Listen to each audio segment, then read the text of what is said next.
morning, my dear students. How are you all? Hope you all are fine and Almighty's blessings are with you.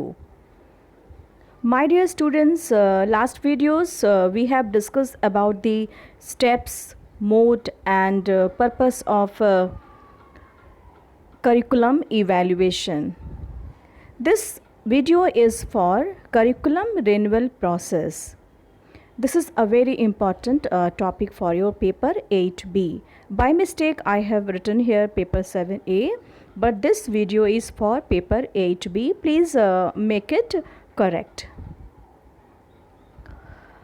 The process of evaluation is undertaken to determine the strengths and weaknesses of an existing or an under construction curriculum, so that curriculum renewal can take place.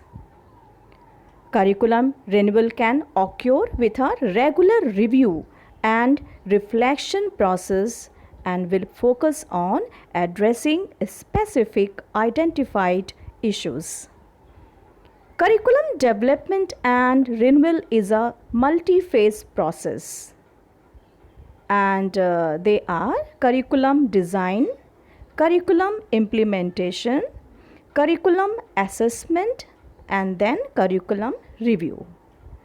Driving each phase of this process is an attention to program learning outcomes. So now let's begin about the curriculum renewal process. My dear students, there are several different models for the process of curriculum renewal. But most processes have common elements और stages. जैसा कि आप सभी जानते हैं मेरे प्यारे बच्चों, बहुत सारे मॉडल्स हैं और जिनके अपने प्रोसेस हैं, जिनके द्वारा किसी भी पाठ्यक्रम को फिर से नवीकरण किया जाता है। लेकिन यहाँ यह बात जानना आवश्यक है कि ऑलमोस्ट जितने भी हैं उन सभी के जो प्रोसेस हैं, प्रक्रियाएं हैं और जो घटक हैं, एलिमेंट्स हैं, स्टेप्स हैं, स्टेजेस हैं, वो सामान्यतः समान हैं। A unit creating a new program or approaching an external review may find it useful to progress through each step in the process. कोई भी यूनिट जो यह काम कर रहा है, कोई भी यूनिट जो एक नए प्रोग्राम को या नए अप्रोच पर काम कर रहा है, उसकी रिव्यू कर रहा है, उसे इस बात से बेहद सहायता मिल जाती है कि वह हर एक स्टेप में उसे समझ आता है कि आगे इस प्रोसीड्योर को कैसे बढ़ाया जाए. However, each unit can determine the appropriate path of entry based on the scope and priorities of their project. इस पूरी प्रक्रिया में जितने भी यूनिट काम करते हैं, हर एक यूनिट की उपयोगिता है, प्राथमिकता है, उसका महत्व है और जो भी यूनिट है वह इस बात का निर्धारण कर लेता है कि किस तरह से जो भी स्कोप है, जो भी उसका उद्देश्य है और उसकी जो प्राथमिकता है वो किस तरह से प्रोजेक्ट को आगे बढ़ाएगा. Here is a beautiful diagram which is showing, and by this diagram you can understand the different process and different steps, different stages of the curriculum renewal. Curriculum renewal process is starting by preparation for curriculum renewal. यानी curriculum renewal का यह सबसे पहला चरण है और वह है preparation for curriculum renewal. The next process is program visioning. After program visioning, the next stage is program outcomes. Program outcomes के बाद है curriculum mapping and analysis. When this procedure is complete, the next stage is going to be started, that is planning and implementation. After planning and implementation, program assessment. This program assessment is a very important part because after program assessment, the curriculum renewal. So let's know about the very deep knowledge about the process of curriculum renewal. यानी जितनी भी यहाँ process है हम उन सब के बारे में डीपली थोड़ा जानते हैं. तो सबसे पहला हमारा स्टेप था, सबसे पहला हमारा प्रोसेस था प्रिपरेशन फॉर करिकुलम रिन्यूअल। किसी भी करिकुलम को, किसी भी पाठ्यक्रम के नवीकरण के लिए सबसे पहले क्या की जाती है? तैयारी की जाती है। उसके लिए कुछ योजना बनाई जाती है।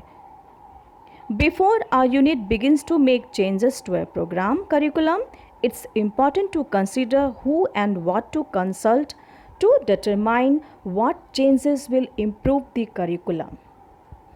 किसी भी करिकुलम में जब क्या चेंजेस करना है, इसके लिए बहुत आवश्यक है उस यूनिट के लिए ये निर्धारित करने के लिए कि कौन और क्या कंसल्ट करे, क्या निर्धारण करे कि किस तरह से करिकुलम को चेंजेस किया जाए, उसके इम्प्रूवमेंट के लिए, उसकी बढ़ोतरी के लिए। What information do you need to make well-grounded decisions about the curriculum? किसी भी पाठ्यक्रम के लिए एक महत्वपूर्ण और आवश्यक निर्णय लेने के लिए उस पर्टिकुलर यूनिट को और कौन सी सूचनाएं और जानकारी चाहिए, ये जानकारी उसे प्रिपरेशन मोड में, प्रिपरेशन के दौरान प्राप्त कर लेनी चाहिए। The next process is program visioning. Considering the vision of the program is helping in articulating the program's identity. Program visioning में, इस प्रोसीड्यूर में सबसे पहले ये होता है कि यहाँ जो भी विज़न है किसी प्रोग्राम का, हर कार्यक्रम का अपना क्या होता है? विज़न होता है, उद्देश्य होता है। तो उस विज़न को कैसे प्राप्त किया जाए, कैसे उसको आपस में जोड़ा जाए, इसकी जानकारी जो है, इसकी पहचान प्रोग्राम विजनिंग में कर ली जाती है। विच contributes to the creation of outcomes and establishes the overall focus of the curriculum. इसके द्वारा क्या होता है कि यह अपना बहुत ही महत्वपूर्ण योगदान अदा करता है प्रोग्राम विजनिंग। इसके द्वारा क्या आउटकम्स आने वाले हैं और किस उस आउटकम्स को कैसे स्थापित किया जाए, कैसे उसको करिकुलम से जोड़ा जाए, इन तमाम बातों की जानकारी यहाँ प्राप्त होती है और इस प्रोसेस में यहाँ पर इस बारे में मंथन किया जाता है, योजना बनाई जाती है। What is the program trying to accomplish? यहाँ इस बारे में चर्चा होती है कि आखिर कोई भी कार्यक्रम कैसे पूरा होता है और उसके प्राप्त उद्देश्य जो हैं वो कितने सहायतार्थ हैं। प्रोग्राम आउटकम्स, यह अगली प्रक्रिया है, अगला प्रोसेस है किसी भी करिकुलम रिन्यूअल का। और प्रोग्राम आउटकम्स के द्वारा यहाँ पर क्या कार्य किया जाता है, यहाँ पर क्या नीतियाँ बनाई जाती हैं, यहाँ पे किस तरह से इसे अंजाम दिया जाता है, यहाँ पे हम इसकी चर्चा करेंगे। Create programme level outcomes to articulate the specific expectations a unit has for a graduating student. कोई भी करिकुलम, कोई भी प्रोग्राम, उसके बाद बच्चों में कितनी ज्ञान की प्राप्ति हो गई, उनके अंदर कितने कौशल विकसित हो जाए उस प्रोग्राम के बारे में, यहाँ पर इसके आउटकम्स को इसके बारे में जोड़ा जाता है। Programme outcomes translate the goals and purpose of the programme into concrete expectation. जो भी एक्सपेक्टेशन है, जो भी उम्मीद है किसी प्रोग्राम से, यहाँ पे प्रोग्राम आउटकम्स के द्वारा यहाँ पर उस गोल को, उस पर्पस को जाना जाता है और यहाँ पे उसकी जानकारी प्राप्त की जाती है। What should your students know and be able to do by the time they graduate? किसी भी प्रोग्राम के ख़त्म होने के बाद, किसी भी एजुकेशनल प्रोग्राम के ख़त्म होने के बाद बच्चों में क्या आवश्यक जो उद्देश्य हैं वो उन तक पहुंचाए जा चुके हैं कि नहीं पहुंचाए जा चुके हैं, इन तमाम बातों के बारे में इस प्रोग्राम आउटकम्स के प्रोसेस में यहाँ पर चर्चा की जाती है और यहाँ पर इस पर कार्य भी किया जाता है। इसका अगला जो चरण है वह है curriculum mapping and analysis. Curriculum mapping and analysis में क्या होता है? Curriculum mapping provides N analytic framework to establish how elements of the curriculum relate to the program outcomes. तो करिकुलम मैपिंग में क्या होता है? करिकुलम मैपिंग में इस बात की जानकारी यहाँ पर पाई जाती है कि किस तरह से